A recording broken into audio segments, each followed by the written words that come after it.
is belangrike goed wat ons leer. En ons weet, Heilige Gees, U is betrokke, U is by ons, U is in ons. Ons dankie dat ons vanaand kan die hele aand in U hand gee. Ons bid vir elke student, bid vir my wat moet praat, dat alles wat ons doen sal wees tot U verheerliking. Ons dankie in Jesus naam. Amen. Okay, ons praat vanaand oor begrotings. Ek het die notas baie volledig opgestel. Baie van die goed wat ons oor praat is op die slideshow. Maar alles wat ek sê is in die notas. So jy hoef niks neer te skryf nie, tensy daar iets is wat jy nou spesifiek vra. En dan kan jy dit daarvan afgaan. So ons begin met Spreuke 24 vers 3. Hy sê deur wysheid word 'n huis gebou, deur die verstand word dit bevestig. Deur die kennis word kamers gevul met allerlei kosbare en lieflike goed. Kom klein net vir julle notas.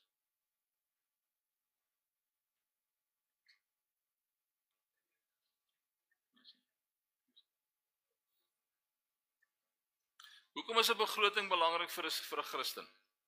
Nie net vir 'n Christen, maar hoekom is 'n begroting spesifiek belangrik vir 'n Christen?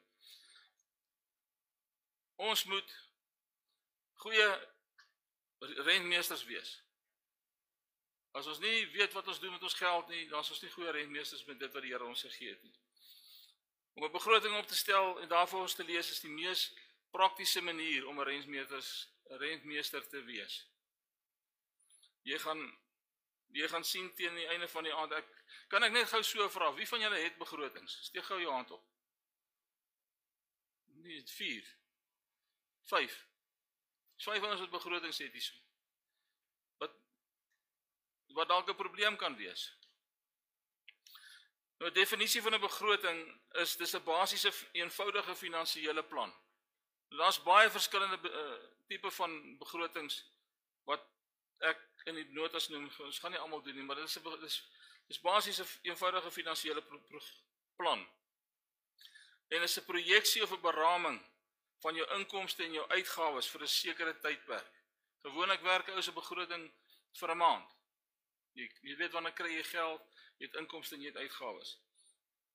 Dan sê John Maxwell, a budget is just telling your money where to go, instead of wondering where it went.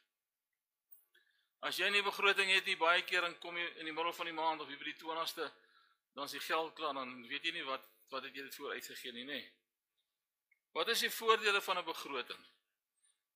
Dis om uitgawes te beheer. Jy weet wat kom in, jy weet wat gaan uit.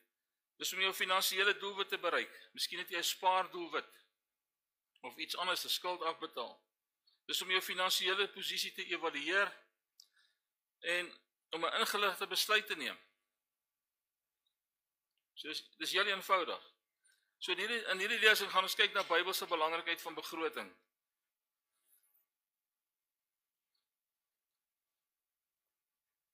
En die metodes wat ons gaan gebruik. Ons fokus op Bybelse beginsels. As gelowiges is die Bybel ons riglyn. So alles wat ons gaan doen, gaan op die Bybel gefokus wees.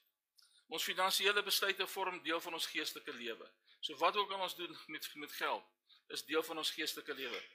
Die begroting help ons om God te eer met ons geld en besittings, om met wysheid en selfbeheersing te leef, en om ons roeping tot vrygewigheid en rentmeesterskap na te kom. Bybelse beginsels oor geld en rentmeesterskap. Alles wat ons het, behoort aan God. Psalm 24 vers 1. Ons sal nou weer oor dit praat. Hy is die eienaar van alles wat ons het. As jy besigheid het, die besigheid is God se besigheid. Jy is rentmeesterskap, jy is miskien die manager, director van daai besigheid, maar as God is die eienaar.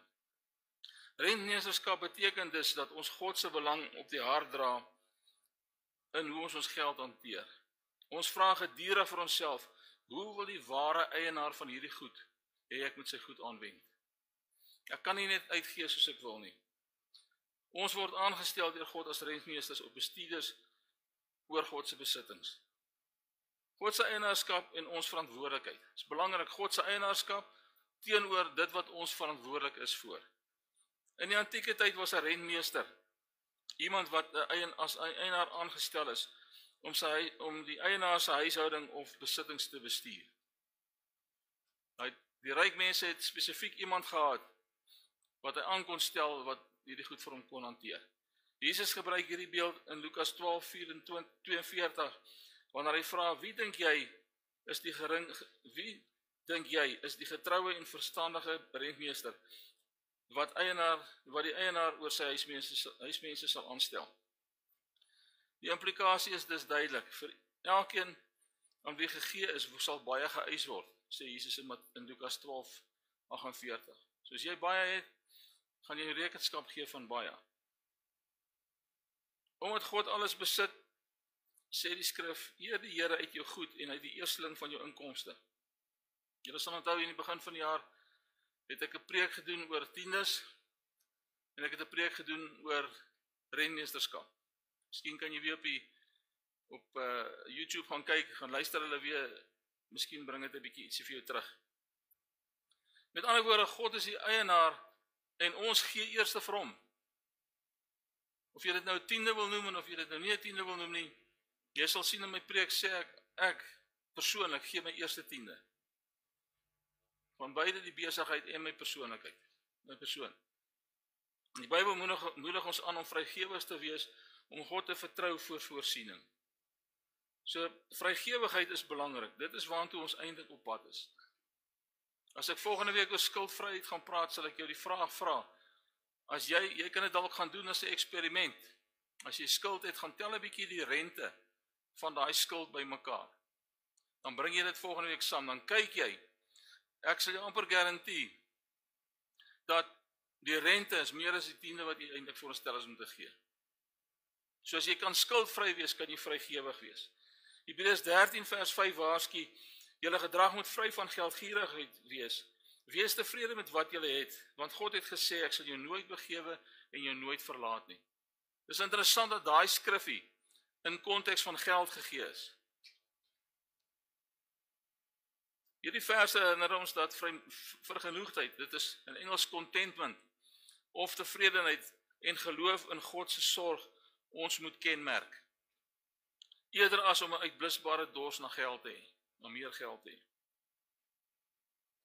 Wysheid, beplanning en selfbeheersing. Die wysheidsliteratuur, ander Spreuke en Prediker en selfs in Psalms en ander plekke, lê baie sterk klem op goeie behandeling en goeie beplanning en ons selfbeheersing in verband met geld. Spreuke 21 vers 5 sê, wat hardwerkende mense beplan is nuttig, maar elkeen wat oorhaastig is, stuur op gebrek af. OK. Dit wys vir ons moet vooruit beplan. Ons kan nie net sommer besluit, soos daai gauntlet wat jy hardloop, as jy daar by daai Parama deurstap, as jy nou jou waantjie gepak het en jy stap so deur, om te gaan betaal, al die sweets wat so roep vir jou. Jy kan nie net inpak nie. Net so stel Spreuke 21 vers 20 dit, 'n kosbare skat en olie is in die woning van die regverdige, maar die dwaase bring dit deur. So, ons moet versigtig wees hoe ons met ons geld werk. Die regverdige belê en spaar dus, terwyl die dwaase als onmiddellik uitgee. Dis wat Spreuke ons leer. Hierdie verskil tussen die wyse spandeerder en die dwaase verkwister illustreer hoekom 'n begroting nuttig is. Dit help ons om nie alles uit te gee sodra ons dit in die hande kry nie, maar doelbewus te beplan vir die toekoms. Selfbeheersing is 'n eienskap van die vrug van die Gees. En om volgens 'n begroting te leef, bring vir jou selfbeheersing uit. Want as jy net geld uitgee, het jy nie selfbeheersing in daai omstandighede nie. Jesus beklemtoon ook noodsaaklikheid van kosteberekening. Hy sê in Lukas 14:28, want wie van julle 'n toring wil bou, gaan nie eers sit en die koste bereken, of hy middele het om dit uit te voer nie. So jy kan nie net sommer gaan en begin koop nie. Dit is nie, jy is nou nie baie jong getroud is hierson nie, maar Dit is nie reg, veral as jy met jou kinders daaroor gaan gesels, om net sommer te gaan koop nie, beplan. So om vooraf te bereken, om sekere uitgawe of projekte kan bekostig, is presies wat die begroting doen. God evalueer ons finansiële getrouheid. Hy kyk wat ons maak. Vermy skuld en leef binne jou middele. Gaan volgende week weer hieroor 'n bietjie praat. Sonder om in 'n begroting te leef, kan 'n mens in slawerny van skuld val. Omdat hulle nie hulle uitgawes beheer nie. Spreuke 22 vers 7 waarsku: die ryke heers oor die armes, en hy wat leen, is 'n slaaf van die man wat uitleen. Is dit nie waar nie? As jy skuld het, dit is erg op jou. In moderne terme, skuld kan jou 'n slaaf maak van jou krediteure. So jy moet geld terugbetaal en nog rente bo-op dit. Een van die goue reëls van Christelike finansies, van finansies, moet nie meer spandeer as wat jy verdien nie. Leef in jou means, leef in jou middele, moenie meer uitgee as wat jy verdien nie. 'n begroting dwing jou om binne jou middele te leef, want dit gee jou 'n duidelike prentjie van jou inkomste en jou uitgawes. So jy gaan presies weet, wat is jou inkomste, wat is jou uitgawes. Die Nuwe Testament spoor ons aan om skuld te vermy. Volgende week gaan ek praat oor, is dit sonde of nie sonde nie. Jy kan so lank bietjie daaroor gaan dink. Is skuld sonde? Die Romeine 13 vers 8 sê, wees aan niemand iets skuldig, behalwe om mekaar lief te hê. Jy kan net jou gedagtes so 'n bietjie laat gaan vir jouself. Dit beteken nie alles sonde is skuld nie. Ek sê dit sommer vir jou die antwoord, dis my antwoord. Nie alles skuld is sonde nie, want jy moet 'n huis koop, jy moet dalk 'n kar koop, jy moet 'n besigheid begin, jy moet jou kinders vir studie stuur. Al daai goed kos geld en gewoonlik sal jy moet skuld maak vir dit, want jy kan nie al daai goed kontant doen nie. Spaar en voorsiening vir die toekoms. Spreuke 6 vers 6 tot 8 sê, gee selfs 'n les uit die natuur, gaan na die muur, luiaard, kyk na sy weë en word wys. Hy berei in die somer sy kos voor, bære sy voedsel weg in die oestyd. So daar is ergens 'n geheim, dat ons, dit wat ons verdien, moet ons ergens ietsie kan bære vir die toekoms. Daaroor sal ek ook later 'n bietjie meer sê. Vooruitbeplanning en spaar is nie 'n tekort aan geloof nie, dis geloof in praktyk.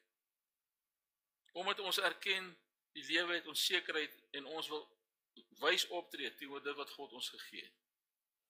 So as jy spaar, is dit nie noodwendig jy is ongelowig nie. As jy 'n polis het, is dit nie ongelowigheid nie. As jy 'n pensioen het, is dit nie ongeloof nie. Dis wat die Bybel ons leer, ons moet beplan en reg optree. Jesus leer ons om skatte in die hemel op te gaar deur vrygewigheid, deur om te gee. Eerder as om skatte op te hoop op die aarde uit hebsug. Geestelike groeigeleentheid. Ons moet ook raak sien dat finansiële bestuur nie 'n sekulêre saak is wat apart van ons geestelike lewe is nie. Finansies is deel van ons bestaan. Dis sekerlik een van die belangrikste goed in 'n mens se lewe. Want as jy nie geld het nie, gaan jy nie kan lewe nie. So God is die belangrikste in ons lewens. Maar geld is nie baie ver agter dit nie. Inteendeel, Jesus het verrassend baie oor geld en besittings geleer. Meer as oor baie ander onderwerpe. Hy het meer oor geld gepraat as oor geloof en oor enigiets anderste. Juis omdat die hantering van geld dikwels ons harttoestand weerspieël. Het jy geld om te kan vrygewig wees? Wanneer ons leer om met 'n begroting te werk, leer ons nie net finansiële vaardigheid nie, maar ons gehoorsaam God se wysheid. So wanneer ek hierdie begroting baas geraak het, dan is ek in God se wysheid. Kom ons kyk 'n bietjie na stappe vir die opstel van 'n begroting. Nou, elkeen van ons gaan anders te wees. Elkeen is uniek. Elke huwelikspaarie is uniek. Elke individu is uniek. En ons goed gaan verskil. Onthou, die doel van 'n begroting is om my te help beplan en te prioritiseer. Om seker te maak ek beheer my geld volgens my waardes. So, stap 1, begin met gebed en 'n eerbare gesindheid. Dis waar ons gaan begin. Stel die Here eerste. Kry sy woord in jou finansiële situasie. Tweedens, erken in gebed dat hy is die bron en die eienaar. Dit is sy goed. Jy moet dit reg hanteer. Derdens, die begroting moet hom vereer. Wat ook al jy met jou geld doen, moet hom vereer. En vierdens, moet dit 'n woordgefundeerde gesindheid hê in ons harte. Stap 2 is, bepaal jou inkomste en uitgawes en skryf dit neer. Ons begin by inkomste. Bruto inkomste is die volle salaris en of ander inkomste per maand voordat enige aftrekkings gedoen is. So jy kry 'n bruto inkomste, dis al jou inkomste vir die maand. As jy en jou vrou se begroting saamwerk, as gaan nou daarby kom, dan is dit julle bruto inkomste. Netto inkomste is die gedeelte van die inkomste wat oorbly nadat wettige aftrekkings afgetrek is. So nou kyk, wat is wettige aftrekkings volgens my maar. Die besluit waarop tiende gegee moet word, aan die ander woorde bruto of netto, is 'n saak wat jy met die Here moet gaan praat. Kom ons vat byvoorbeeld pensioen. Pensioen sien ek as 'n wettige aftrekking. Pensioen gaan jy later weer op tiende gee. Wanneer jy die dag aftree en jou pensioen is besig om uit te betaal elke maand, is dit inkomste en jy gaan daarvan tiende gee vir die Here. So jy hoef dalk nou, dis wat jy in jou kop moet gaan saam met die Here uitsorteer, gaan ek tiende gee of gaan ek dit aftrek voor ek gaan tiende gee.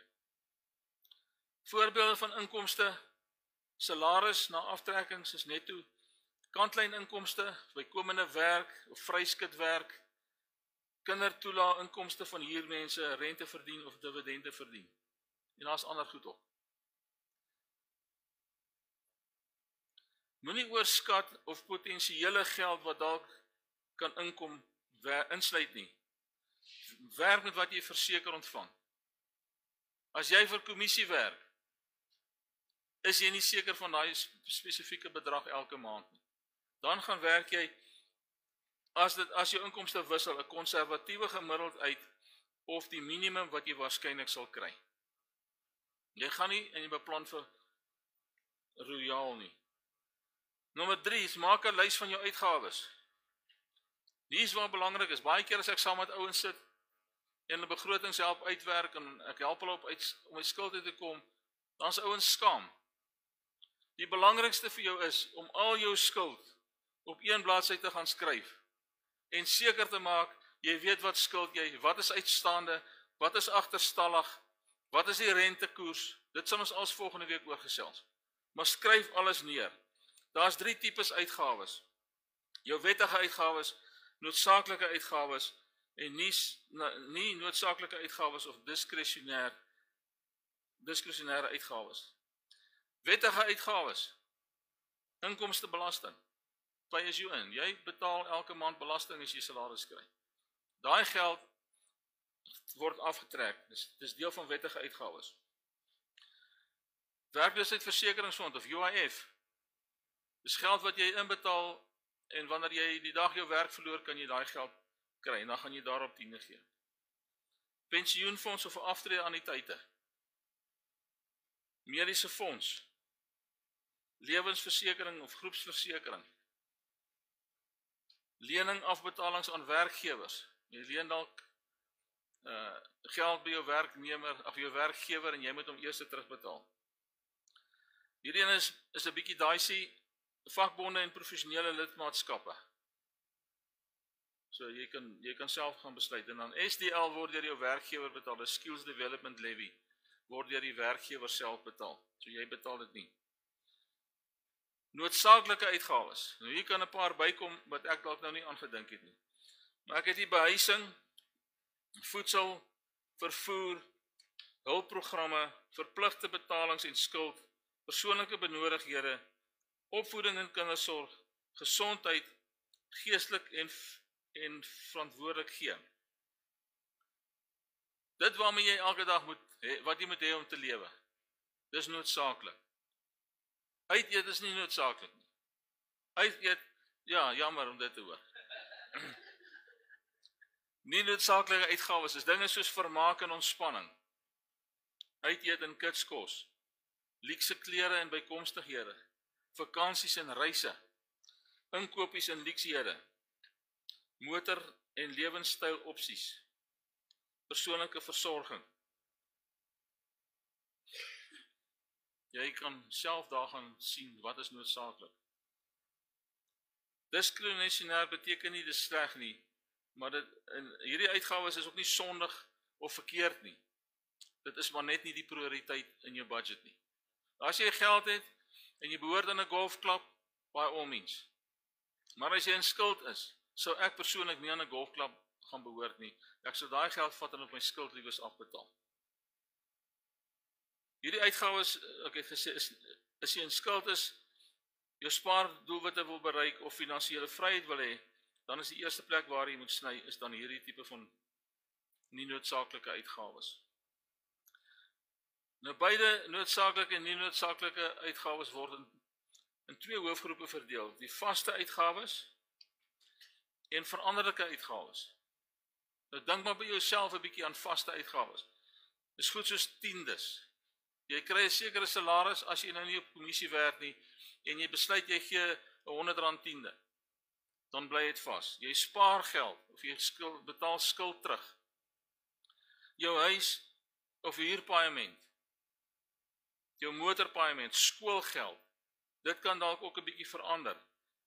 Mediese fonds. Miskien spandeer jy X bedrag aan mediese fonds, maar jy moet elke maand ekstra pille kry wat jy ekstra moet ingee vir medies. So dan is dit weer 'n bietjie verandering. En dan versekering. En dan veranderlike uitgawes wat verskillende maand wat jy maar moet mooi monitor, is eerstens kruideniersware. Jy gaan met 'n mandjie vol daar by daai parama of waar ook al uit, dan is dit 2.500, 3.000 rand. Ja, een sak is dan nie so erg. Tensy jy okay. Dan brandstof, vervoer, basiese dienste soos elektrisiteit, water, gas, selfoon, data, vermaak, uiteet, kleredrag, skuld terugbetalings, byvoorbeeld kredietkaart, winkelrekeninge en huislenings. Ek het hom nou nie daarby nie. Onthou ook ander onvoorsiene uitgawes of moontlike uitgawes. Dit is nie onvoorsiene, is moontlike uitgawes. Soos byvoorbeeld jou motor se voorsiening. Jy moet hom laat diens. Motorbande, battery, motorlisensies, verjaarsdae, vakansies, belastingaanslag, skoolgeld of skryfbehoeftes. Dis alles dinge wat kan onvoorsien gebeur. Begrotingsuitgawes, die algemene riglyn daarvan, begrotingsuitgawes word gewoonlik per maand bereken. Maar daar kan ook dinge wees wat verder opgedeel kan word in jaarliks, maandeliks, weekliks en daagliks. Byvoorbeeld, offergawes vir 'n Sondag. Jy geldjie ingooi. Dit is weekliks en dit kan 2 keer in 'n week wees. 2 keer op 'n Sondag wees. Jou jaarlikse motorlisensie. Jou daaglikse brood en melkgeld. Of snoepiegeld vir jou of die kinders. Dis alles dinge wat kan inkom. Dan die vierde punt om jou begroting op te stel, is trek inkomste en uitgawes van mekaar af. Nou hierso kry jy 'n rooi lig of jy kry 'n groen lig. En as jy 'n rooi lig kry, het jy 'n probleem, want dan gaan jy al dieper in skuld ingaan. Ideaal gesproke behoort daar 'n positiewe balans te wees. Jy gee dus minder uit as wat jy verdien. Indien inkomste groter is as uitgawes, wonderlik. Jy het 'n surplus, jy het 'n groen lig wat dan kan bewys, wat dan jy kan toewys aan spaar of skuld afbetaal of beleggings of ekstra vrygewigheid. Jy kan saai. As die inkomste minus die uitgawes 0 is, dan het jy 'n gebalanseerde begroting. So jy het eintlik nie, dit wat op daai begroting staan, dis wat jy betaal. Maar jy gaan ten minste nie elke keer terug in die skuld in nie. En dan as jou uitgawes meer is as jou inkomste, dan word daar's nou 'n tekort. moet daar aanpassings gemaak word, en hier is 2 keuses wat jy kan doen. Nommer 1 is, verhoog jou inkomste, kry ekstra werk, verkoop goed wat jy nie meer gebruik nie, wat ook al dit is, of verminder jou uitgawes. Jou uitgawes wat jy gaan verminder is jou nie noodsaaklike goed, soos uiteet en klaps en al die ander goede. Dit gaan jy kanselleer. Indien jy skuld het, behoort enige ekstra geld, dis maar my opinie, né? Enige ekstra geld gebruik te word om daardie skuld te delg. Ons sal kyk, as ons op kredietkaart skuld kom, ek weet nie of jy 'n kredietkaart skuld het nie, en of jy 'n huisskuld het nie, maar dis erge skuld daai. Dan die 5de punt om jou uitgawes, of jou begroting te hanteer, is om jou uitgawes te prioritiseer volgens Bybelse waardes. Met ander woorde, ek gee eers aan die Here. Baie ons kom by my en sê hulle, maar hulle het soveel skuld, hulle het nie geld om hulle volledige tiende te kan gee, either op bruto of op netto nie.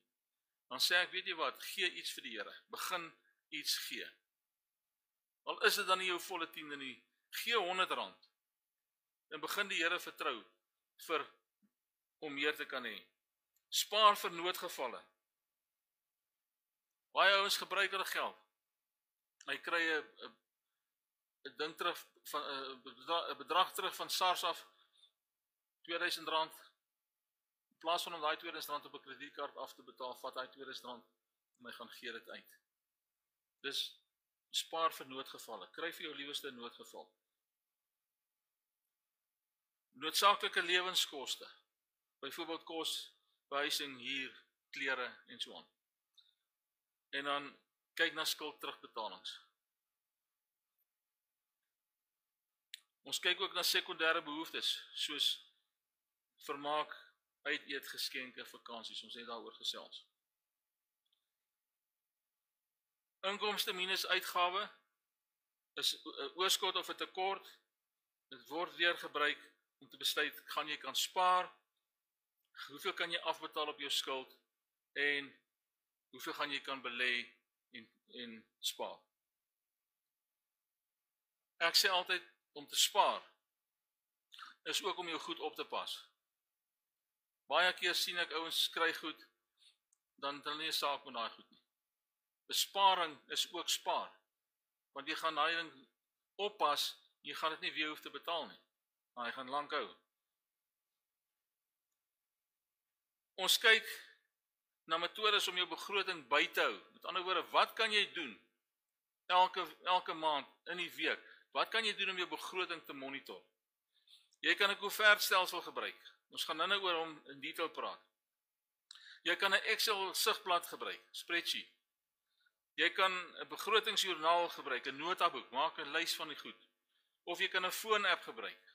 Nou, ek noem die foon-apps daar, ek gebruik nie een van daai goed nie. Ek het maar my begroting en ek gaan volgens my begroting. Dan, baie belangrik, en ek doen dit elke maand. Ek doen 'n bankrekonsiliasie aan die einde van 'n maand en ek maak seker dat ek verantwoording kan doen vir die geld wat ek gespandeer het. Daarom hou ek my kwitansies in 'n leer. Ek wil graag weet wat het ek gespandeer hierdie maand. As ek aan die einde van 'n maand kom en daar is te min geld, moet ek gaan kyk, wat het ek gedoen met my geld? Het ek sweets ingepak toe ek gaan kredienieers koop? OK. Maak ook seker jou eggenoot, indien getroud, of relevante gesinslede is betrokke by hierdie ding. As jy kinders het wat nog in die huis is, maak seker, hulle verstaan hoe werk 'n begroting. Vat 'n koevertjie en sit hulle snoepie geld in die koevertjie vir die week. En as daai geld klaar is, as hulle dit uitgegee het, is dit uitgegee. Hulle moet leer om dit te kan hanteer. Jy kan ook jou kind, as jy hom R100 gee, leer om 'n tiende te gee. En dan gee hy sy R10 en hy het R90 vir homself. Hy kan dalk van daai R90 en R10 begin spaar vir iets wat hy graag wil koop. Of hy kan dalk R40 spaar en R50 op snoepie gebruik. Kommunikasie is egter die sleutel hierso. Jy moet met mekaar praat, veral in 'n huwelik. Nommer 7, monitor doelwitte en pas jou begroting aan soos benodig. Begroting is nie iets wat jy opskryf en dan in 'n laai begrawe nie. Dan help dit nie as jy stel die ding op in die eerste plek nie. Dis 'n lewende plan of lewendige plan wat deur die maand gemonitor en bestuur moet word. Jy moet die ding bestuur. Anders te help dit niks. Aan die einde van elke maand evalueer. Het dit gewerk? Sit jy en jou vrou, en self die kinders as hulle moet bysit. Dit is wat ons begroot het. Ons het soveel begroot vir hierdie item, maar ons het te veel gespandeer. Hoekom het ons te veel gespandeer? Kontroleer en evalueer. En pas aan. Dan nommer 8, ek het eintlik klaar daarvan gepraat, hou rekords en wees eerlik met jouself. Maak seker jy berg daai kwitansies. Deur elke maand is dit wys om die rekord te hou en uitgawes, byvoorbeeld kwitansies of 'n gebruik 'n foon-app, sodat jy later kan nagaan tydens jou rekonsiliasie. Om op te som. 'n Begroting opstel vereis aanvanklik 'n bietjie werk. Ek wil eintlik sê bietjie baie werk. Want jy gaan dit moet neerskryf. As jy 'n rekenaar het, is dit great, dan kan jy Excel gebruik of iets van die aard. En jy kan vir jou lysstuk van al die goed. Sorteer hulle mooi bymekaar en dan weet jy hoe om dit te maak. So 'n begroting vereis aanvanklik 'n bietjie werk en deurdenking, maar dit kan met 'n bietjie volharding 'n gewoonte word wat jou geweldige gemoedsrus sal gee.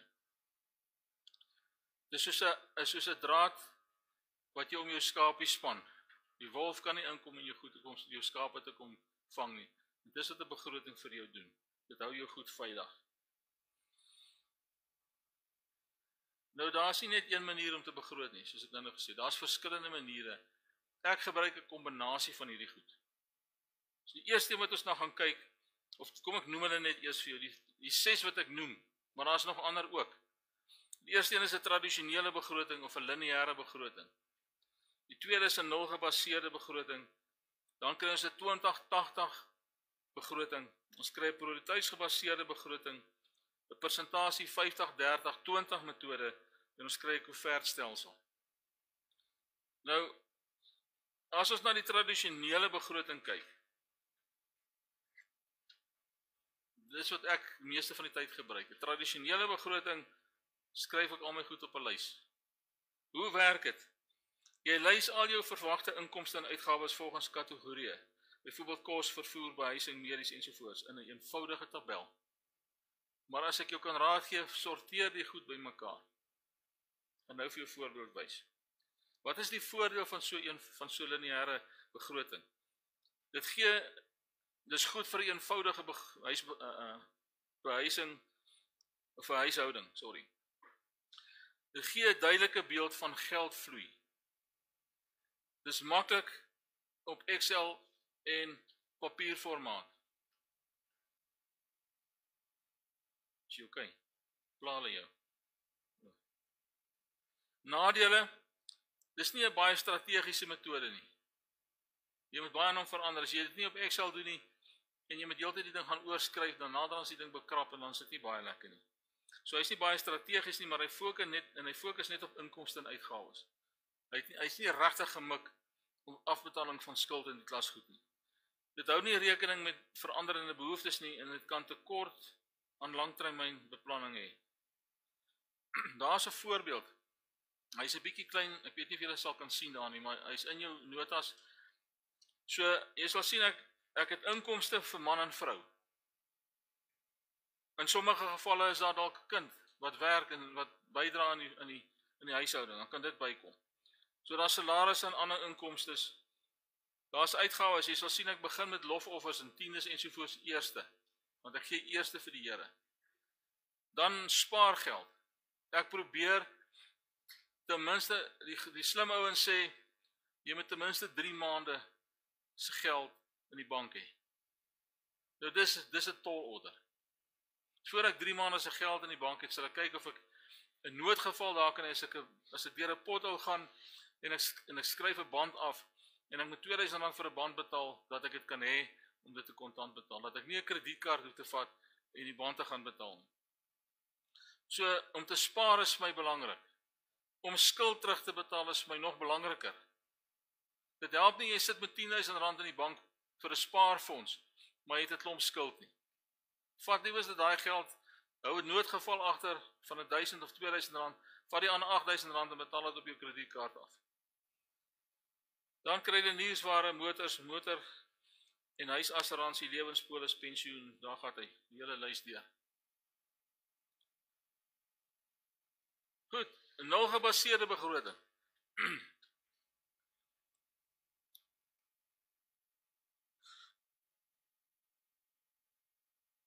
Hoe werk hierdie begroting? Elke rand wat jy verdien, kry 'n spesifieke doel. Hy is baie dieselfde as die vorige een. Maar jou inkomste en jou uitgawes moet 0 wees. So, daar is nie regtig plek vir spaar nie. Met hierdie metode lys jy al jou inkomste vir die maand en allokeer elke rand teen 'n uitgawe. Dit is 'n baie lekker manier om skuld terug te betaal. Voordele is maksimum beheer. Om elke rand 'n bestemming te gee, weet jy presies waar jou geld weer gaan. Jy weet elke sent het 'n doel. Jy kan dus nie die geld vir ander ding gebruik nie. Doelgerig gespandering, dit dwing jou om prioriteite uit te leef. En skuldafbetaling en spaar word deel van hierdie plan. Jy sit hom op. Jy sal sien ek het hom gekombineer met die eerste plan. Ek het my spaargeld daar en ek het my terugbetaling van skuld daar. En dan gerieflik vir inkomste, vir gereelde inkomste. Vir salaristrekkers. Ou wat met kommissie werk, sukkel 'n bietjie hierso want jy het nie 'n vaste inkomste nie. Wat is die nadeel van hierdie tipe van begroting? Hy is tydrowend. Jy moet nou regtig gaan sit en mooi dink waar kom elke sent uitgawe teenoor inkomste.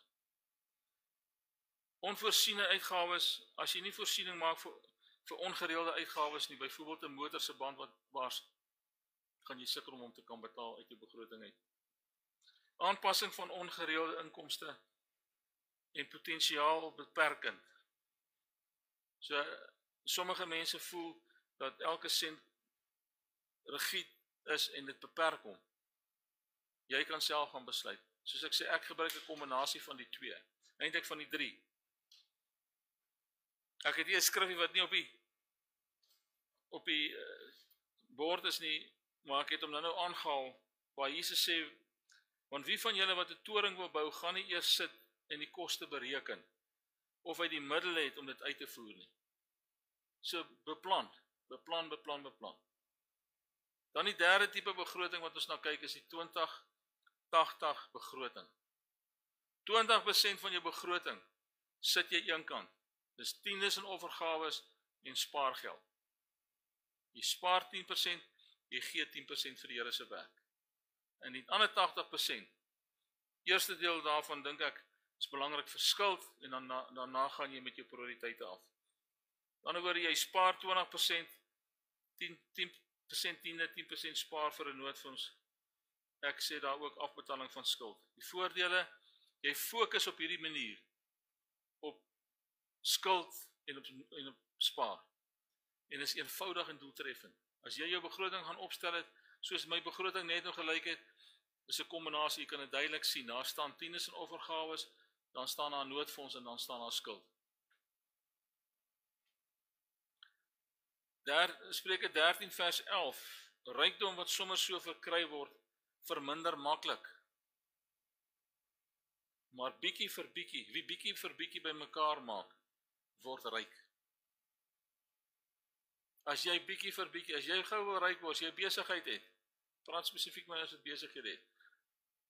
As jy vinnig vir 'n ou 'n klomp geld vra, jy gaan dit nie maak nie.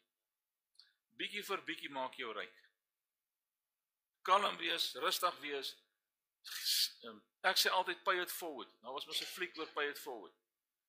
So as ek werk en ek maak geld in my besigheid en ek kry 'n salaris, dan kyk ek wat moet ek doen by my huis. En ek kry iemand wat ek kan vertrou en ek sê right, ek gaan hierdie persoon kry, kom doen vir my hierdie werk. Ek pay it forward. Daai persoon gaan dieselfde doen. Hy gaan geld of sy gaan geld maak. Hulle gaan tiende gee, hulle gaan spaar vir 'n noodfonds, hulle gaan skuld afbetaal en hulle gaan iemand anders te kry en pay it forward. En so gaan dit is om te gee. As jy oop hand het, gaan jy kan ontvang. Dan die prioriteitsgebaseerde of doelwit begroting gaan ek nie hier bespreek nie, maar hy is volledig in die notas. Jy kan gaan kyk daar, is baie dieselfde as die ander. En dan ook die persentasie 50-30-20 is ook baie dieselfde as die 20-80 begroting. Want in hierdie geval gaan jy 50% vir noodsaaklike goed gebruik, jy gaan 30% vir nie noodsaaklike goed gebruik en jy gaan 20% gebruik ook vir tiendes, spaar en noodfonds, skuld. So is baie dieselfde. Ek gaan bietjie vinnig, want ek wil nou 'n bietjie lekker kan gesels en vra en antwoord as ons dit kan regkry. As ek te vinnig gaan, steek jou hand op dat ek net bietjie kalm raak. Nou, die 6ste manier of die 6ste metode wat ons van praat, is die kontantstelsel. Koevertjiestelsel. Is dit jy daai? Okay. Dis 'n goeie metode om by te wees. Hoe werk dit? Jy gebruik 'n fisiese koevert vir verskillende uitgawes. In vandag se lewe is dit moeilik om met kontant te werk. Baie ouens wil nie meer kontant vat nie. Daar's baie min plekke waar jy met kontant kan betaal. Wat ek doen is ek gaan trek geld, ek gaan trek kontant. Ek sê maar net wat ek doen, jy hoef dit nie te doen nie. En as ek by 'n plek kom en ek moet 'n voetjie betaal vir 'n ou wat my kar opgepas het, dan het ek iets om vir hom te gee. Baie keer as ek nie geld het nie, dan moet ek vir hom sê sorry. En ek kan nie sorry sê nie. Ek moet iets vir die ou kan gee. Dis hoe ek is. Vandag se lewe is dit moeilik om met kontant te werk, maar dit is 'n goeie beginsel om jou kinders te leer om met geld te werk. Of jouself. Dit bepaal die hoeveelheid. As jy besluit jy gaan R500 se snoepie geld vir die maand hê, wat insluit brood en melk dalk, as daai geld klaar is, moet jy weet daar's nie nou ander geld oor nie. Dis klaar. So jy moet baie beslis mooi werk. So as die koevert leeg is, dan sorry. Voordele, dit leer dissipline, veral vir kinders. Hulle kan ook tieners begin gee, en hulle kan snoepie geld self by mekaar kry, hulle kan self spaar. Dit gee vir jou 'n geringe kans van oorspandering, mits jy dissipline het om by die koevertjie te hou. Jy kan nie hier in die middel van die maand hierdie koevert se geld vat en hierdie koevert sit, dan gaan dit nie lekker werk nie. Jy moet seker wees jy hanteer hom reg. So daar's 'n geringe kans vir oorspandering. Dit is baie sigbaar. Jy kan sien daai koevertjie raak leeg of hy is leeg. Dis goed vir mense wat sukkel met oorspandering of impuls aankope. Die nadele is moeilik in die digitale samelewing. Daar is, die meeste van ons aanvaar ek, betaal elektronies dinge oor. Op die foontjie, op die rekenaar. Ek dink 90% word dit so gedoen, en dalk meer. En 'n koevertstelsel of kontant is onprakties vir groot aankope en aanlyn betalings. So jy kan nou nie daar gaan in 'n R5000 kontant gaan trek en 'n wasmasjien gaan koop in die ding nie. Dis wanneer jy 'n elektroniese betaling doen.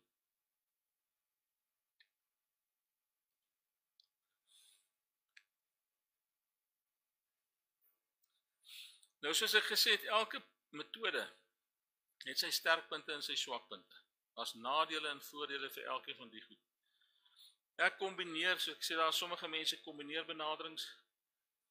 Byvoorbeeld 'n nulgebaseerde begroting op so groot skaal, maar gebruik 'n koevert vir uitgawes soos vermaak, snoepie geld en kruideniersware. Selfs kruideniersware koop jy met 'n kaart, debietkaart of iets. Ek gebruik persoonlik tradisioneel en die 2080 begroting vir myself en ook vir die besigheid. Dis hoe ek dit hanteer. Onthou net, watter metode jy ook al kies, is die sleutel steeds minder bestee as wat jy verdien. En dan dat jy die plan volledig en volhoubaar kan volhou. Jy kan nie die begroting begin en in die helfte van die maand ophou nie. Dan jy moet die begroting vat soos 'n bil by die horings en jy doen hom. En jy meet heeltyd jouself teen daai begroting elke week. Vir wie word begrotings opgestel? Eers sê ek enkel persone. Is die enkel persone hierso? Ja, hier is enkel persone. So jy is in die gelukkige posisie hier is 'n hele paar. Jy is in die gelukkige posisie dat jy vir niemand hoef te vra hoe jou begroting moet werk nie. Jy stel hom op en jy is in beheer van jou begroting. So, dit wat ek nou gesê het is van toepassing net soos op jou. Dan vir ouens voordat hulle trou. Nou, ons het nou 2 weke huwelikskursus gedoen. Ek dink pastoor Andries het dit baie mooi hanteer. Nou, so voor jy trou is daar sekere goed wat jy moet doen. Ek dink nie ek gaan te veel daaroor praat nie. Dan vir getroudes, dis julle ouens, meeste van julle, dan hersamengestelde huwelike. Ek het gevoel ek wil hom bysit hier, want dit is baie keer moeilik. Was twee huishoudings, nou is dit een huishouding, jou en myne, ons in, is 'n storie, so nou daarna kyk. En dan besigheid. Kan ek so vra, wie besighede hierso? Net vrug. Nee, dit tel nie onder 'n besigheid. Jy moet definitief volgende week kom bywoon.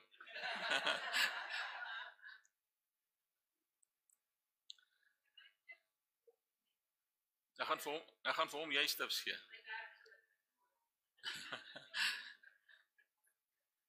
Alright. Voordat jy trou, ons het dit gedoen binne gemeenskap van goedere, aanwas of huwelikskontrak. Dink maar veral daaraan as jy later dalk 'n besigheid wil begin. Dis altyd goed om met 'n kontrak te trou as jy 'n besigheid in plan het. Dat die besigheid en jou persoonlike goed nie kan inmeng en as jou besigheid sou vou, dan vat hulle al jou goed op nie. Ek het so 'n grappie opgesit, ek weet nie of julle kan lees nie. Het julle gesien daar?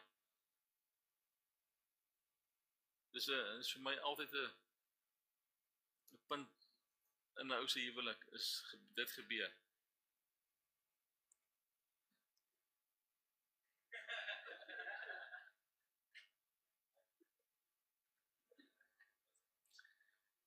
Kom ons kyk 'n bietjie na getroudes. Hoe is jy getroud? Is dit jou geld? Is dit my geld? Is dit ons geld? Het julle 'n gesamentlike begroting? Weet jy wat jou man kry of jou vrou kry? Is julle begroting saam opgestel en kommunikeer julle met mekaar en het julle een doelwit? Dit help nie. Die een probeer spaar en die ander gee net uit nie. Dit gaan nie werk nie. So jy moet, is dit jy blikkies? Maar dan moet jy nie die geld uitgee nie. Ken jy jou maat se temperament? Weet jy hoe gee hy uit of sy uit? Weet jy hoe werk hulle koppe met geld en met 'n begroting? Het jy en jou maat die selfbeheersing om binne hierdie begroting te bly? Jy het nou hande opgesteek, hier was maar min ouens wat 'n begroting het.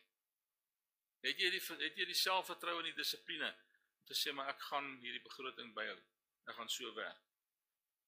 En dan natuurlik belangrik, wie gaan verantwoordelik wees om die begroting te hanteer en die betalings te maak? Gaan dit die man wees, gaan dit die vrou wees, gaan hulle verskillende maniere betaal? Baie ouens se goed werk. By my en Almarie werk dit so, ons het 'n gesamentlike begroting, maar sy het 'n lys van goed wat sy betaal en ek het 'n lys van goed wat ek betaal. En daarvolgens werk ons begroting uit. En dis belangrik dat ons dit dan reg hanteer. Dis ook belangrik dat daar in 'n gesamentlike begroting, maar nie 'n gesamentlike bankrekening. Dit het pastoor Andries ook gesê. 'n Mens kan 'n gesamentlike bankrekening, maar dan moet jy ook jou eie sê. Maar dis baie meer admin werk en dis baie bankkoste. So dis maar beter elke ou het sy eie goed. Kom ons kyk 'n bietjie na hersaamgestelde huwelike. Dis baie keer 'n taai toffie. Gaan julle 'n gesamentlike begroting hê of gaan elkeen sy en haar eie skuld of geld hanteer? Is jy eerlik met jou nuwe maat en weet hy en sy wat jy verdien en wat jy skuld? Ek weet van ouens en ek het al met ouens berading gedoen waar ouens in 'n huwelik inkom en die maat weet niks. Hulle weet nie hoeveel geld verdien die persoon nie, hulle weet nie hoeveel skuld daar is nie. Hy is op sy eie mission en sy is op haar eie mission. En dis baie ongemaklik. En vir my is dit nie reg nie. Maar dis julle besluit self. Hoe gaan ek die skuld hanteer wat uit 'n vorige huwelik uitkom? Kom ons sê daar was 'n lelike egskeiding. En 'n egskeiding is 'n geldvreter. Jy gaan en jy vat, nou het jy skuld. Jy kom in die nuwe huwelik in. Wat gaan jy met die skuld maak? Jy dalk prokureurs betaal vir R100,000 in die egskeiding. Wat gaan jy met daai geld maak? Hoe gaan jy dit betaal kry? Julle moet dit daaroor gesels en dan moet ou 'n plan daarmee maak. Jy kan dit nie net vir die persoon sê, "Ek is jou probleem, sorg dit maar uit nie." So ek sou sê, bespreek dit en werk daaraan saam. Dan 'n besigheidsbegroting. Ek weet dit is nou nie baie besigheidsmense hier nie, maar ek gaan dit tog net deurgaan, dat jy net weet hoe werk dit. En ek doen dit baie basies hierso. Besigheidsbegrotings en staatsbegrotings en daai goed. Ek wou eers daai klomp begrotings insit, toe ek nee, ek raak weer mekaar met daai goed. Ek gaan dit nie doen nie. Besigheidsbegroting praat ons van omset en wins en verlies. Omset beteken al die geld wat in jou besigheid inkom. In my besigheid, die Here se besigheid waar ek werk, kom daar geld in en op daai geld wat inkom, betaal ek BTW. Ek moet invoices uitmaak en ek vra BTW. Daai geld wat inkom is my omset. Geld wat ek uitgee, maak of ek 'n wins of 'n verlies gaan maak. So as ek R1000 inkry en ek moes R900 vir parte betaal het, as ek 'n partbesigheid het of ek maak byvoorbeeld motors reg, dan maak ek R100 wins. As ek dit ingesluit het by my R900 vir arbeid en vir materiaal.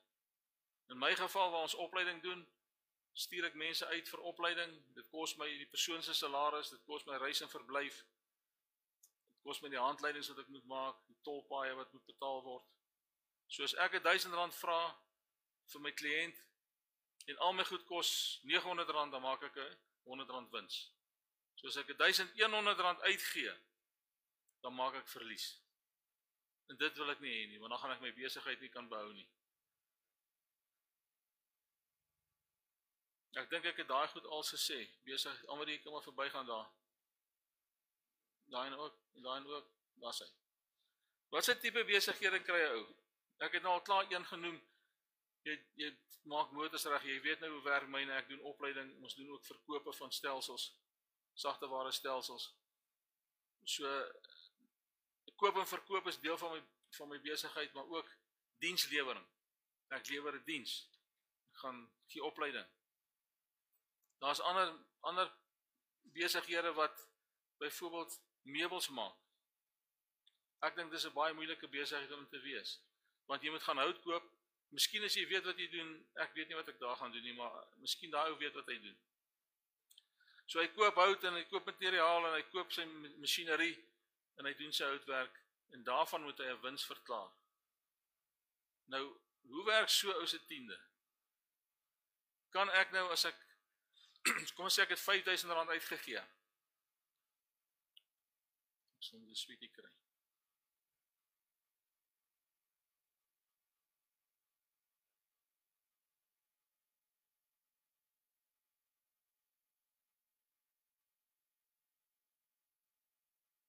Kom ons sê ek het R5000 uitgegee. Wat wou ek gesê het nou? Van die tiendes, dankie Frik. Ek gee R5000 uit om materiaal en goeder te koop en my werk te doen en my mense wat vir my werk te betaal. Op die einde maak ek R100 wins of R1000 wins nadat ek almal betaal het. Daai R1000 is waarop ek 'n tiende kan betaal. Want ek kan nie die tiende betaal op die R5000, dan gaan ek dit mos nie maak nie. Dit is nie vir my haalbaar nie. So dan moet wees, dit wat ek geld mee maak, daai R1000 wat ek kry, dis waarop ek 'n tiende kan gee as ek dit wil doen. En baie ouens gee nie volledige tiendes aan die besighede nie. Dit is ook jou besluit. Tussen jou en die Here gaan julle dit besluit. Yes. Ja. Dis stok. Jy kan nog nie iets gee nie. Nee. Jy daai stoel gemaak, hy staan daar, jy moet hom gaan verkoop, dit gaan bemarking wees, dit gaan mense wees wat betaal moet word.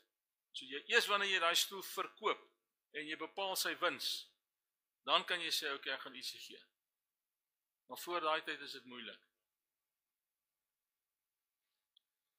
Kom ons kyk bietjie na opsomming. Ons het gesien dat 'n begroting nie net 'n finansiële oefening is nie, maar 'n geestelike hulpmiddel. Dit kan jou help om jou sake so te bewerk dat jy jou lewe tot eer van die Here kan lewe. Dit is 'n instrument waarmee ons rentmeesterskap kan uitleef en wysheid kan toepas. Kom ons herhaal die belangrikste uit die lesse van hierdie lesing.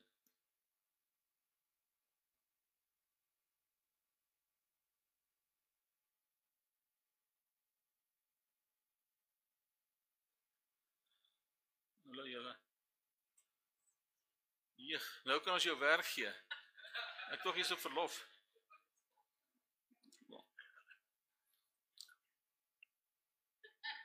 Kom ons lig net 'n paar belangrike dinge uit. Onthou weer eens, God besit alles. Jy werk net vir hom. Hy is die eienaar, ons bestuur dit net. 'n Begroting help ons om daardie bestuur doelbewus tot sy eer te doen. Ek moet fokus dat ek wat ek ook doen, vir hom doen. Begroting is gelyk aan beplanning. As jy beplan vir niks, sal jy altyd niks kry nie. Jy moet beplan vir iets, jy moet jou goed agter mekaar hê. Ons het gesien, die Bybel moedig ons aan om mooi te beplan en seker te maak. Dan leef binne jou middele. Moenie te veel goed koop en skuld maak nie. Ons gaan volgende week 'n interessante gesprek hê oor skuld. Jou huiswerk vir volgende week is om te gaan kyk, hoeveel skuld het jy en wat is jou rente op hy skuld? Net om jouself in te lig van hoeveel jy eintlik betaal. Jy moet spaar en vir die toekoms voorsiening maak. Jy moet seker wees as daar iets dringends gebeur, dat jy die geld het. Jy moet vir God eerste gee en vrygewig wees. Dit is belangrik. Jy moet selfbeheersing hê en dissipline. Jy moet jou begroting monitor. Dit help nie jy sit hom in 'n lyn nie, jy moet hom monitor en aanpas soos nodig. En ons het gesê, daar is verskillende metodes van begroting opstel. Jy moet vir jou die regte een kry, die een wat vir jou gaan werk. En dit gaan dalk kos om verskillende metodes te probeer.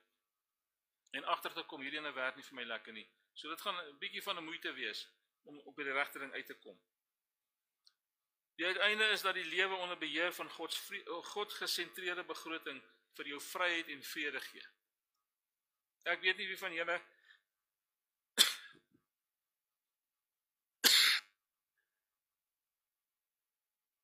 ek kan 'n uur praat, dan wil my stem nie meer nie.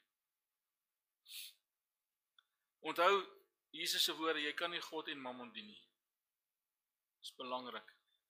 Ouens vat dit en dan is maar dit.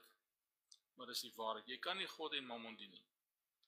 In my besigheid of daar waar ek werk, is dit belangrik dat ek moet fokus op die Here. Ek kan nie net ek het 'n pip in my mond. Dankie.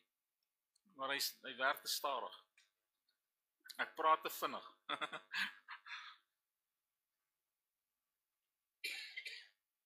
Goed, ek het hier so 'n paar vrae. Is min of meer die lesing wat ek wou kom doen net vir vanaand.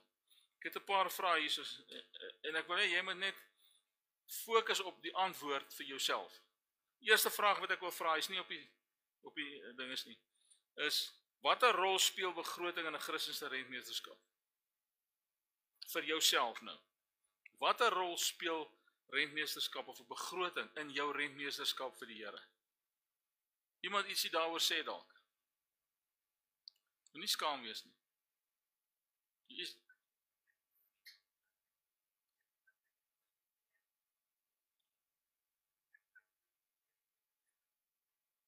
Ja. Dit is belangrik. Konrad, wat jy gehad het, ons met 'n mikrofoon vir hulle gee. Waar is die mikrofoon? Chart, kyk, ek dink hy's agter op die preekstoel. As jy dan 'n vraag het om te vra, kom ons praat oor die mikrofoon, dan kan almal mooi hoor. Ja, wat jy sê is heeltemal reg. As jy 'n begroting het, dan wys dit net vir jou wat jy het, hoeveel jy kan gee, hoeveel kan jy tiende gee, en dit wys vir jou, jy is besig met rentmeesterskap, ja of nee. So is belangrik. Nog iemand wat ietsie wil sê? Wees, jy vrymoedig uit julle. Ons het baie tyd. Niemand nog ietsie bysit nie. Daar is iemand.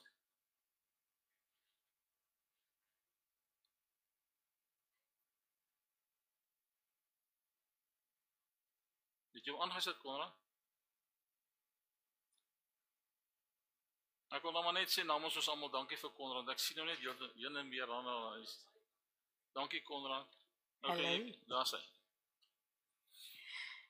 Ek dink dit is belangrik vir accountability. Om jouself te kan accountable hou, want dit is maklik om half 'n blinde oog te draai van wat jy met jou geld doen, as jy nie veral na die tyd daarna hoef te sit en kyk nie. Ja.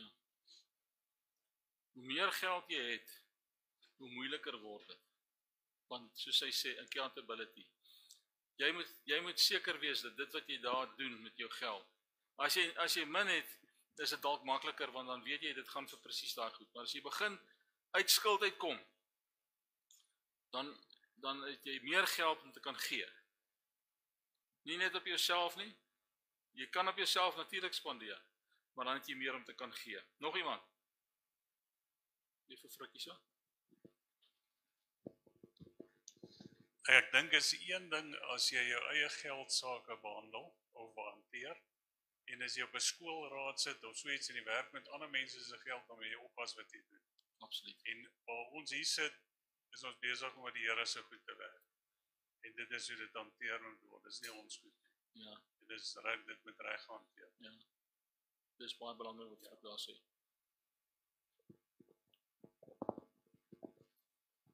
As Stella nou uitkom, ons moet haar vaskeer in 'n hoek, en hoor hoekom werk ons nie met 'n begroting nie. Nee, ons het 'n begroting by die kerk. So wat Frik sê is heeltemal die waarheid. Ons staan verantwoordelik voor God met die geld wat ons elke Sondag inkry, as ook die geld wat inbetaal word in die rekening. Ons is verantwoordelik vir daai geld. Ons gaan eendag voor die Here staan. Maar net soos wat die kerkraad verantwoordelik is vir daai geld, is ek en jy verantwoordelik vir ons eie geld. Want dit is ook die Here se geld. So onthou dit maar. Okay, deel prakties bietjie. Wat is jou grootste uitdaging met bestuur van geld? Wat is jou grootste uitdaging? Laat 'n bietjie hoor. Iemand, kom. Jou man. Ons sal maar nie vra hoekom nie, nê. Om 'n begroting op te stel. Dit is nogal moeilik, Rina, is so. Wat doen Benny? Ek wil nou iemand iewers nie vra wat doen Benny nie. Nou het julle ook huweliksprobleme soos daai 2 dae.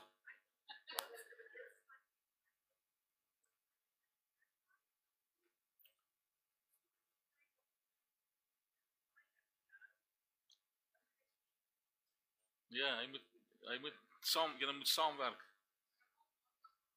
Ja, bring hom 'n bietjie maandag.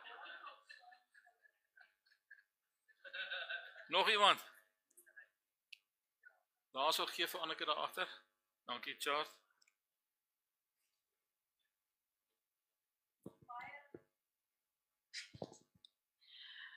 Twee goed. Om 'n begroting op te stel as jou inkomste nie vas is nie. Vir die laaste 8 jaar vandat ek getroud is my inkomste nie 'n vaste bedrag elke maand nie. Want ek doen soos kontrakteerwerk oral. Ja.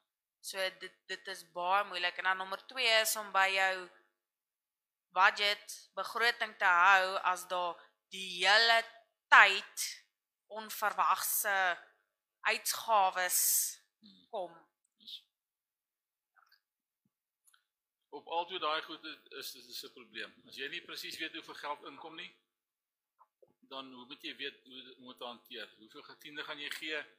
Jy weet nie hoeveel geld jy gaan hê om jou goed uit te gee nie. En as dit dan so is, dat van die goed begin breek of stikkend raak of oud raak. Dankie, kom aan. Sien jy my nie? Soos die goed breek of oud raak, dis hoekom jy 'n noodfonds moet hê. En om 'n noodfonds te kry, beteken jy gaan moet 'n commitment hê. Jy gaan daai geld moet spaar op 'n manier. So, dis baie moeilik, want jy probeer spaar aan die een kant, en dan breek iets. So, daar's 'n goue middelweg hierso, om te sê, ek moet hierdie goed spaar. So, jy moet 'n manier kry, om geld te maak.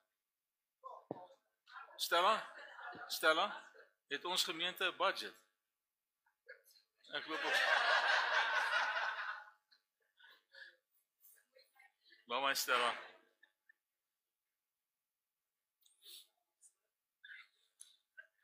Ekskuus, Maria. Ja, ek dink Annika het more or less my issues gecover. Daar's altyd 110 goed wat gebeur waarvoor jy nie beplan het nie. En dit is 'n issue op hierdie stadium. Nee, die sweetsrak is klein. Klein. Ek's baie lief vir chocolate. so van tyd tot tyd, maar dit is nie 'n ding wat ek elke dag gaan koop nie. Maar daar's goeder soos goed wat breek en daai tipe van ding wat daar's net soveel goed om te doen dat jy dat jy op 'n stadium kom wat jy sê hoor hierso maar hoe gaan ons nou hierdie goeders doen en dan word dit moeilik. Om as jy net 'n klein bedrag of 'n vaste bedrag het om te deel mee en jy's reeds vas in jou budget. Hoe gaan jy om daai ander goedertjies gedek te kry sonder om skuld te maak? Ja. Om daai goeders te doen en waar vat jy weg as jy regtig ergens kan wegvat nie? Wat maak jy? In my geval, ek is nog gelukkig, ek doen bietjie ekstra werk met die singery saam. Maar as dit nie daar was nie, dan het ek 'n probleem gehad. Ja. Dis een van twee goed, jy moet either meer inkomste kry of jy moet minder betaal. En as jy al reeds op die minimum is, wat jy kon betaal of wat jy kan betaal of moet betaal, is baie moeilik.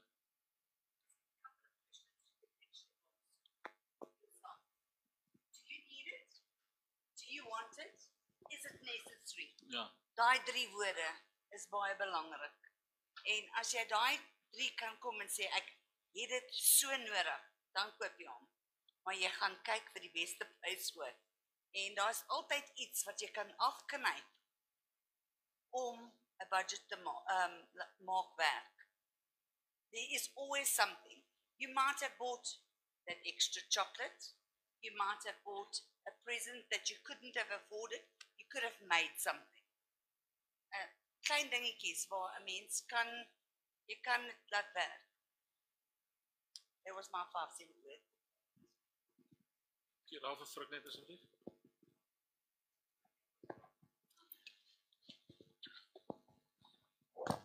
As jou inkomste nie vas is nie, is daar net een ding wat werk en jy moet by 3 maande se salaris in die bank uitkom. Daar's nie 'n ander manier wat werk. Jy moet dit in die bank hê. Ophou spandeer tot jy dit het.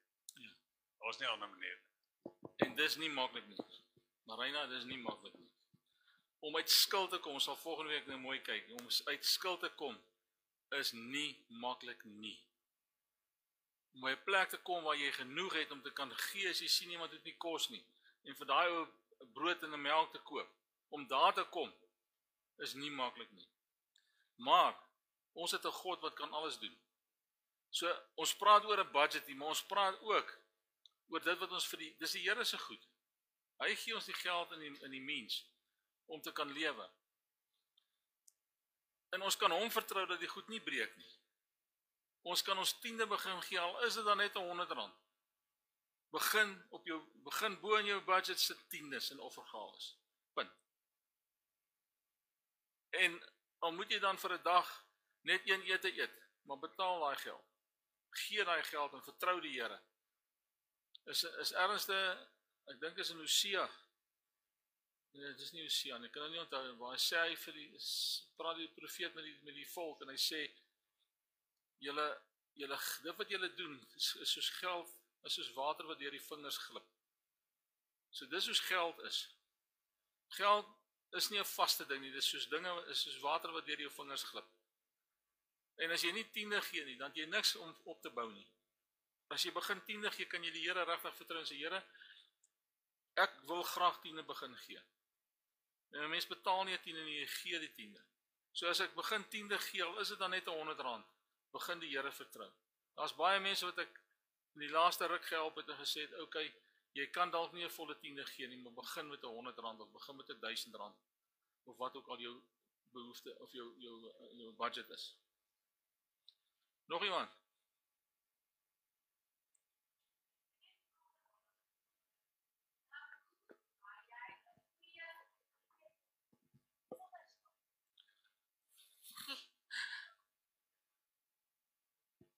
Jy kan nie regtig nie. As ek vandag moet gaan skuld maak, gaan hulle my nie skuld gee nie. En ek prys die Here, ek het nie skuld nie. Niks nie. En dit is net sy genade. So as ek vandag moet gaan en ek moet gaan skuld maak, gaan hulle vir my sê, sorry Pel, jy kan nie skuld kry nie. Maar hoe bou jy krediet op?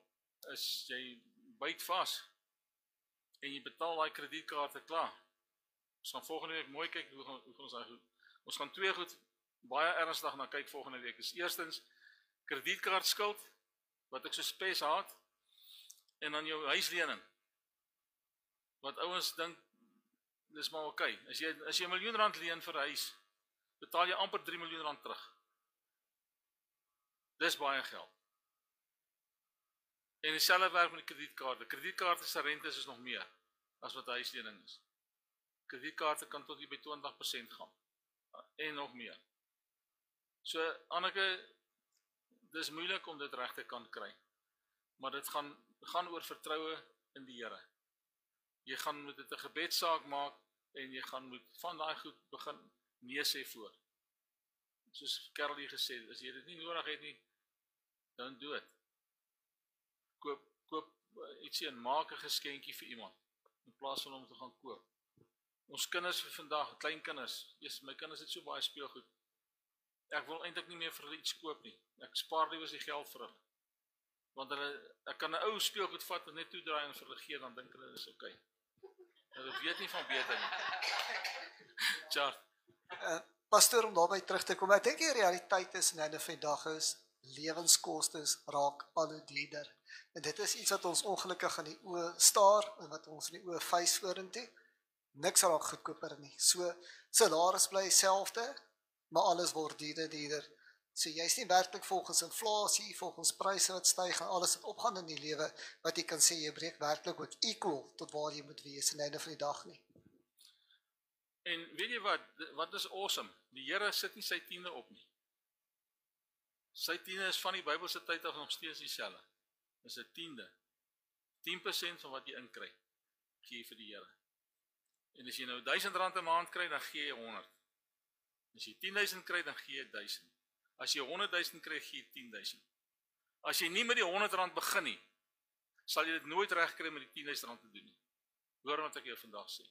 So soos jou salaris groei, soos jy begin by mekaar maak en soos jy groei, bære daai geld mooi en gebruik dit mooi en begin getrou wees in die minste, dan sal die Here jou help om getrou te wees in die meeste.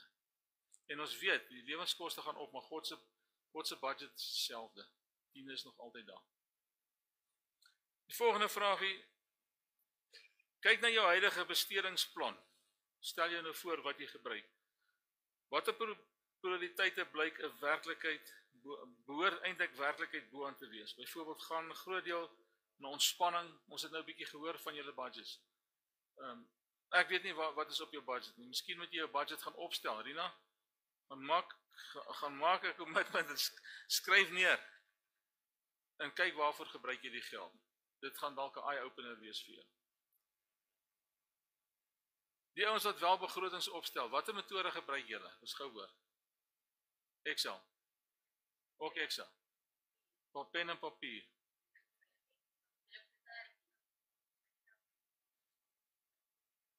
Ja.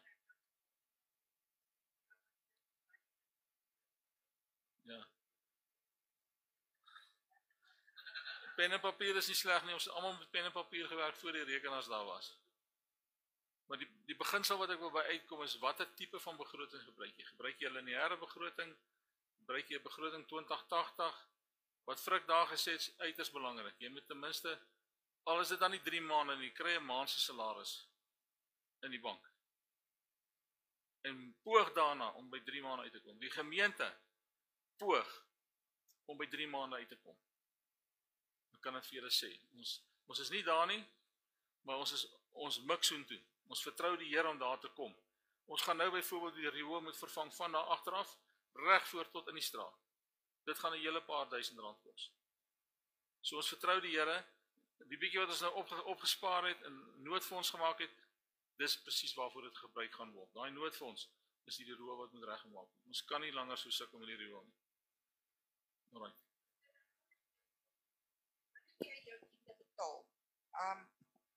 Betaal jy dan dit aan die kerk, dan sit jy dit daar as jou 10de. Dit wat jy op 'n Sondagoggend ingooi in die mandjie. Dit is wat jy saai, dit is nie jou 10de nie. Nikkie,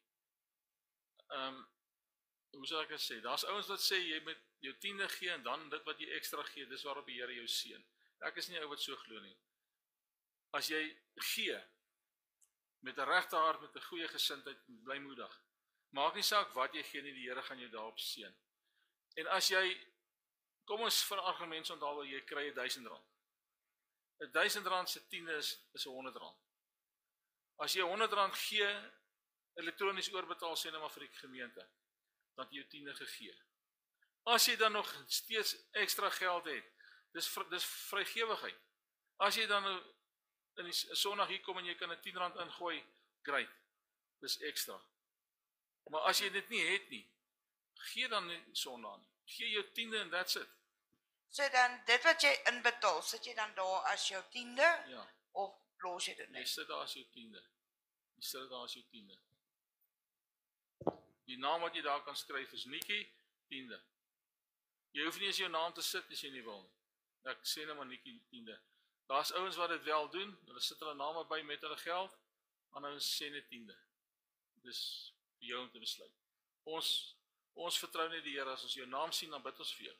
Ons vertrou die Here dat daar van iets terugkom vir jou. Die volgende punt is juis vrymoedigheid en vertroue. God beloof ons om ons behoeftes te voorsien. Hy weet wat ons nodig het, ons voor ons vra. As ons nood het. En interessant, as jy op jou budget kyk, is dit alles, as jy na die noodsaaklike goed kyk, is dit waarvan Jesus praat in Matteus 6. Hy praat van kos, hy praat van klere. Hy het nou nie gepraat oor behuising nie, maar waar gaan ons bly as ons nie huise het nie? Wat gaan ons maak? As ons lewensstandaard of ons lewenswyse van vandag vat teenoor dit wat hulle in die Bybelse tyd gehad het, is daar 'n massiewe verskil. Ek weet nie hoe hulle gebly nie, en ek weet ook nie hoekom Jesus nie gesê het verblyf ook nie. Ek weet nie. Maar verblyf is seker die belangrikste, een van die belangrikste goed. Kos, klere, verblyf. Ons moet karre hê om hier te kom. Anders het ons vanmiddag 3 uur al by die huis weggetrek om hier uit te kom. Dit gaan ons nie gewerk. Ek moet 'n kar hê en ek moet petrol in die kar kan gooi en ek moet na my werk toe kan ry om geld te kan verdien sodat ek kan doen wat ek moet doen en my 10de kan gee en sovoorts. So die Here weet wat ons nodig het, nog voor ons vra. Hoe kan ons dit balanseer met die praktyk van plan en spaar? Hoe kan jy hierdie vrygewigheid opgemeet kry en sê maar okay, ek gaan spaar. Ek gaan eers my geld vir die Here gee, 10de offergawes. Ek gaan spaar. Ek moet ten minste 'n maand, as dit kan 3 maande se geld hê.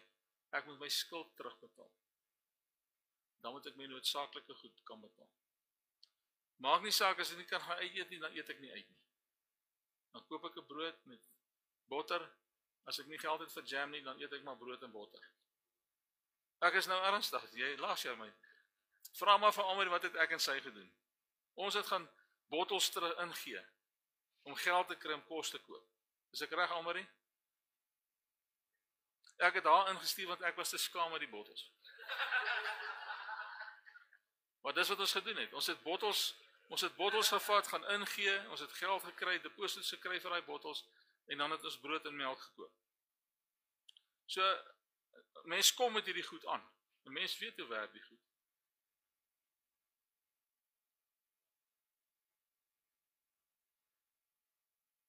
Kom ons bemoedig mekaar. Ons trap nie op mekaar en breek mekaar af nie. Kom ons bemoedig mekaar en ons vat 'n lesing soos hierdie en soos volgende week se wat gaan kom oor skuldvryheid. En ons motiveer mekaar. As jy wil hê ek moet jou help met jou budget, jy is meer as welkom. Dan sit ek saam met jou met 'n budget. En ek gee jou idees nog meer as wat ons vanaand nog gekyk het. My voorstel sal wees, vat in die notas en gaan lees dit weer. Wat is dit, 37 bladsye? Dis nie so baie nie, jy kan dit lekker gaan deurlees, dis 'n mooi groot font vir ouens wat brille dra soos ek.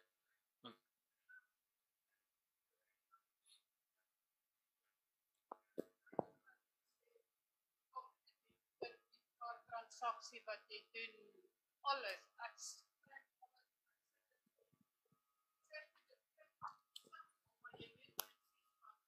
Ja.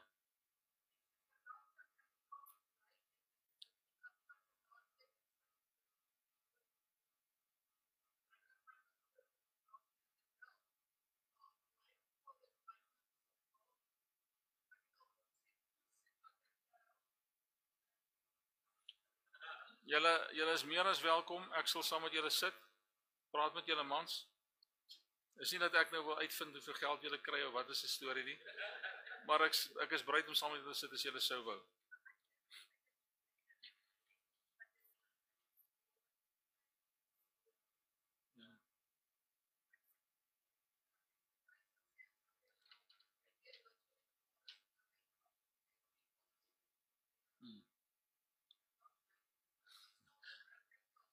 Okay. Nog iemand? Gou iets laastes daar aanbring en gou vir julle sê, weet jy, ek dink die belangrikste is as jou 10de wel betaal is. Die dak oor jou kop is betaal, jou water, jou ligte, dis die belangrikste en daar's kos in die huis en jou vervoer na jou werk toe. Wat as jy nie werk toe kan gaan en terug kan kom nie, hoe kan jy jou brood en botter gaan verdien? En dit wat jy oor het basies, is waar jy volgens aan werk, om dan deur die maand te kan kom, en jy gaan weet jy wat, kan ek net daar by Spur gaan sit en eet of nie, vir 'n lekker ribbietjie of 'n lekker dik stuk steak, ja of nee. En as jy nie kan nie, weet jy wat, nou, ek weet ons is baie keer almal ons menslik van, ja, kan ek maar net soos daai ook net in 'n winkel gaan sit en eet, maar aan 'n vrienddag is dit, die Here ken jou hart, hy ken jou finansiële omstandighede, en hy sal wel op sy tyd sal hy voorsien. Dis die waarheid. Die Here is getrou. Hy bly getrou, maak nie saak wat ek en jy doen nie, hy bly getrou. Partykeer is ek en jy nie getrou in wat ons moet doen nie. Dis baie moeilik in julle twee se geval waar die manne nie saam besluit nie. Dis hoekom ek spesifiek daaroor gesels het net nou. Dis so belangrik dat 'n ou moet kommunikeer oor goed. Dit is soos enige ander ding. Geld is baie belangrik in 'n huwelik. As jy dit nie reg hanteer nie, is daar altyd konflik. Ja. Okay. Ja, dis nie, ek weet nie. Julle moet self besluit. Ek is bereid om te help as julle wil hê ek moet help, no problem.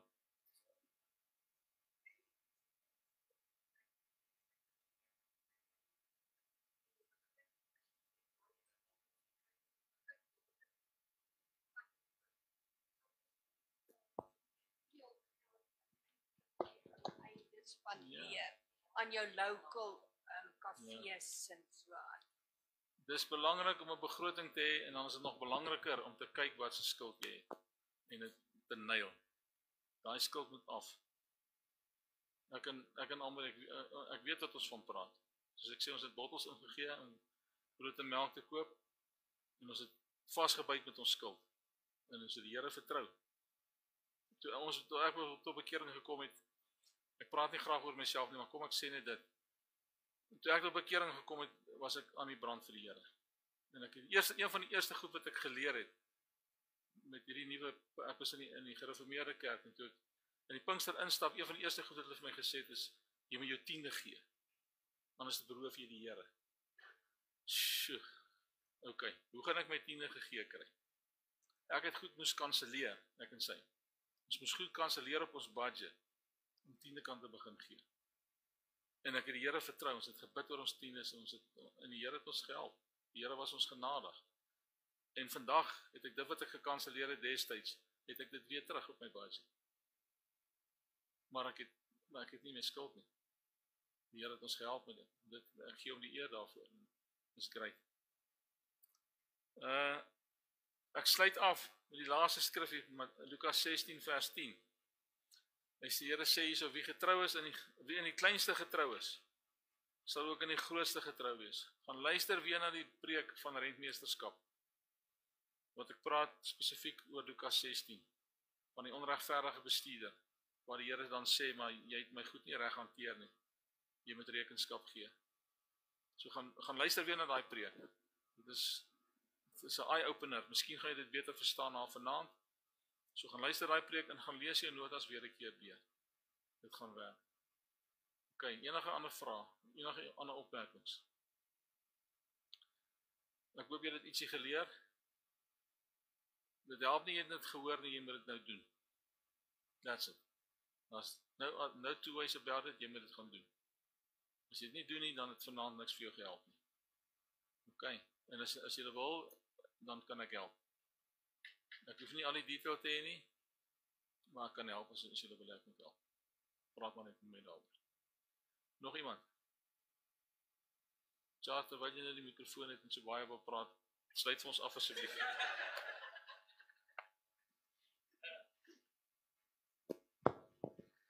Sluit die oor, ons dierbare God en Vader. Here, baie dankie dat ons vanaand so bevoorreg kon gewees het met die finansiële begroting as 'n klas, net dit kom bygewoon het, Here. Here, baie dankie dat daar soveel antwoorde vir ons deurgekom het, en soveel vrae wat uitgekom het, Here, en soveel kennis raak gedeel is, Here, dat ons dit gaan toepas op ons eie daaglikse lewe, dat ons gaan weet, Here, dat die deure gaan vir ons oopgaan, en dit wat ons gaan saai, gaan ons maai. Here, dankie vir u grootheid, dankie vir u liefde, daar waar ons vanaand tot ons hier mekaar uit gaan, Here, gee dat jy en elkeen veilig op die pad sal wees, Here, en bring ons ook tot 'n volgende keer veilig weer by mekaar. Ons bid al die wonderlike dinge in Jesus naam. Amen. Dankie, Tja, dankie julle. Onthou maar as julle kan, ietsie gee vir die ouetjie, wat se JD, né? Wat die karre oppas. Is dit in die budget? Vrygewigheid. Jy sien, as jy nie skuld het nie, kon jy vanaand vir hom iets gegee het. Lekker aand vir julle.